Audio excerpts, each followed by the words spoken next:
understand what he was talking about. And so the discovery of an empty tomb left them hesitant and scared. Firstly, the followers of Jesus were left confused and disheartened by his death. They wept at the cross. Some of them didn't even go to the cross because they could not bear to see their Lord being hung upon that tree. And so, when Jesus died, they accepted that he died. And we read that the women came early, while it was still dark, presumably to anoint Jesus' body with embalming spices. They had accepted the fact that Jesus was no more, that he had died, and they resigned themselves to that reality.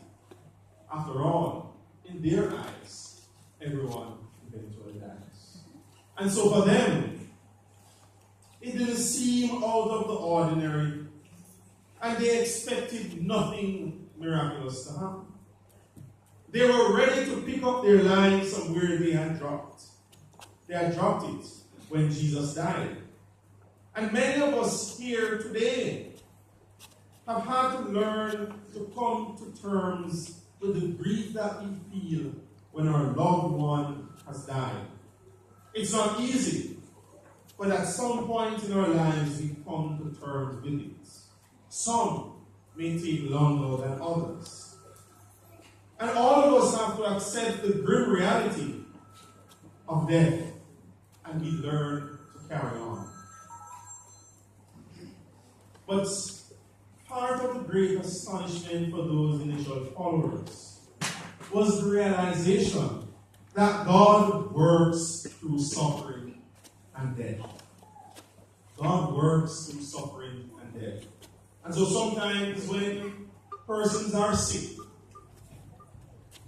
and we say that we want to pray for healing for them, we don't understand that the healing that we're praying for is not necessarily for them to get better, because that decision remains with God.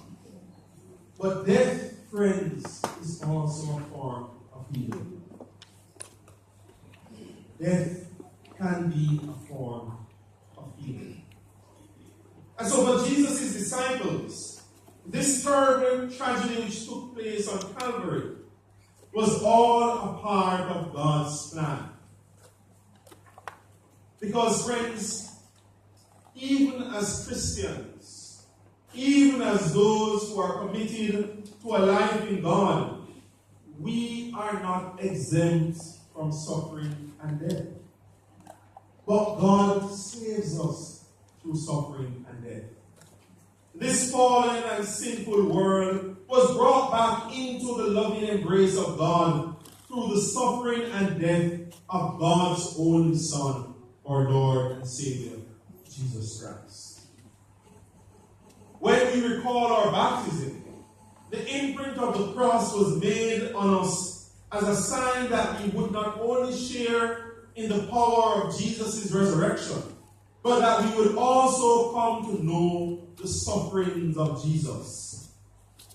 For God's people are called each and every day to share the cross of Christ. And the cross, brothers and sisters, leads to suffering.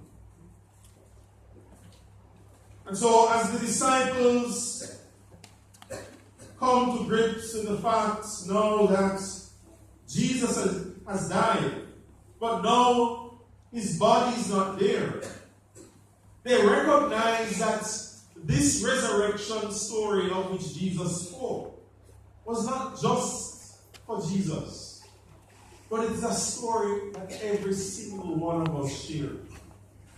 The silence of Jesus' empty tomb echoes his message with increasing intensity, even up to this very day, because God demonstrates to us that every single one of us, as sinful as we are worth rising for.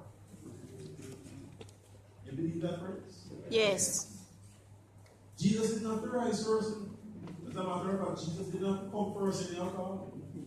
But Jesus suffered and died for us and rose in order that we may attain salvation. Amen. Sinful us. Sinful me, sinful you. Every single person is worthy of salvation. The resurrection of Christ is God's definitive intervention in humankind's struggle against death. Pope John Paul II said, "The risen Christ is the demonstration of God's response to this deep-seated longing for the human spirit, the longing for life. By raising Christ, the Father conquered the power of death and opened for us the way to eternal life." And so, even as we're here mourning for violence, we can be confident, brothers and sisters, that because of her baptism, she has an opportunity to rest in the arms of her Savior. Amen. But the question is, are we confident in that? Have we accepted Christ?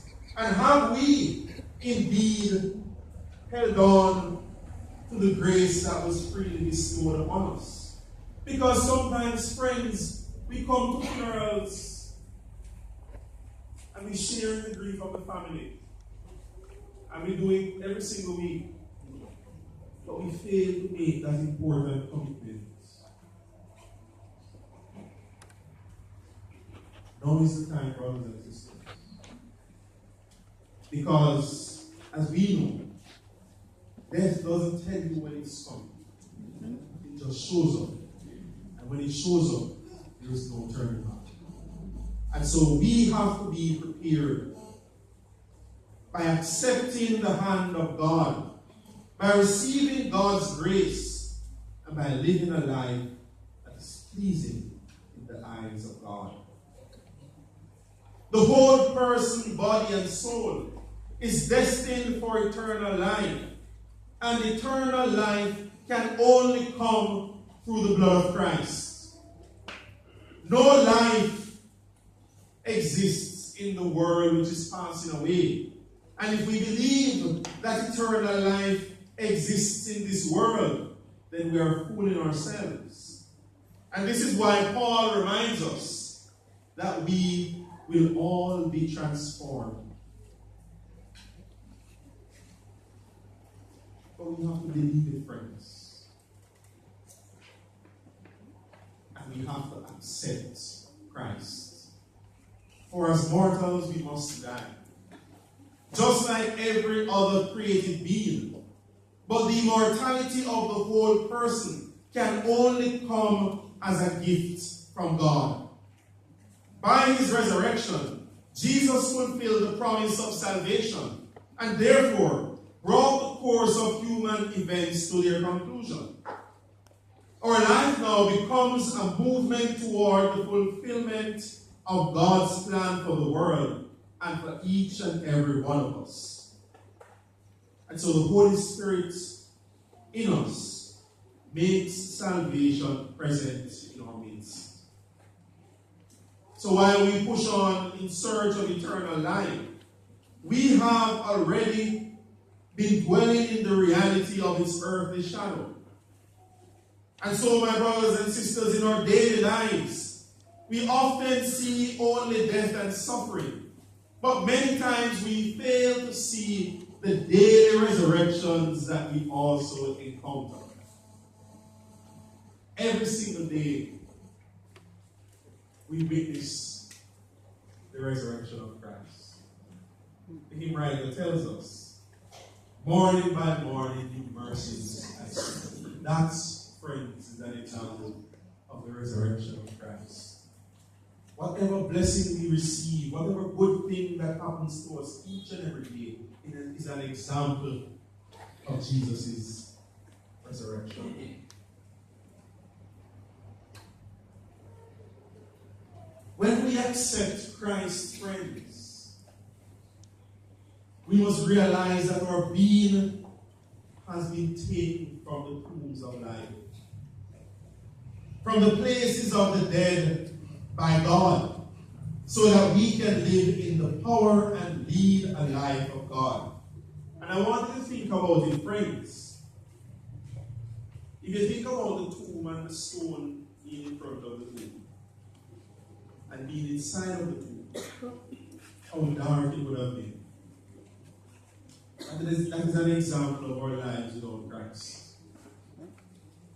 But immediately as the stone is rolled away slowly, we recognize that light starts to pierce the darkness.